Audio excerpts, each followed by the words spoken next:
नमस्कार,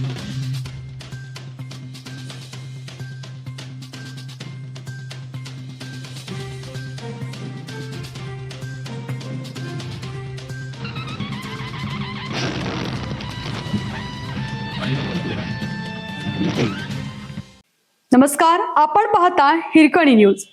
हिरकणी न्यूज प्रत्येक क्षण ताज्या घडामोडी आणि महत्त्वाच्या प्रत्येक बातमीसाठी नेहमीच. सांगलीसह जिल्ह्यात जोरदार पाऊस. सांगली शहरासह जिल्ह्याच्या बहुतांश भागात बुधवारी दुपारनंतर जोरदार पावसाने मुसळधार हजेरी लावली. गेल्या 2 दिवसापासून पडत असलेल्या या पावसामुळे शेतकरी सुखावला असला तरी सांगली शहरातील सखल भागात पाणी साचल्याने नागरिकांचे जनजीवन काही काळ विस्कळीत झाले होते. यंदा हवामान विभागाने पावसाचे प्रमाण कमी राहण्याचा अंदाज वर्तवला होता. त्याप्रमाणे पावसाचे आगमन उशिरा झाले आणि सुरुवातीच्या काही सरीनंतर पावसाने उघडीप दिली होती. मात्र आता पुन्हा पावसाने जोर धरला आहे. बुधवारी सकाळपासून ढगाळ वातावरण राहिल्यानंतर दुपारनंतर जोरदार पावसाला सुरुवात झाली. गेल्या 24 तासात जिल्ह्यामध्ये सरासरी 4 मिलीमीटर पावसाची नोंद झाली आहे. यामध्ये शिराळा तालुक्यात सर्वाधिक 14.3 मिलीमीटर पावसाची नोंद झाली.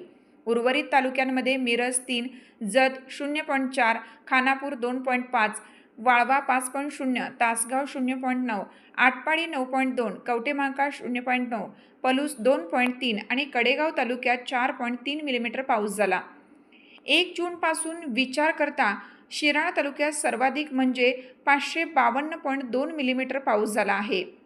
जलसंपदा विभागाने दिलेल्या माहितीनुसार जिल्ह्यातील महत्त्वाच्या वारणा धरणात आज सकाळी 8 वाजेपर्यंत 24.52 TMC इतका पाणीसाठा जमा झाला. या धरणाची एकूण साठवण क्षमता 34.40 TMC आहे.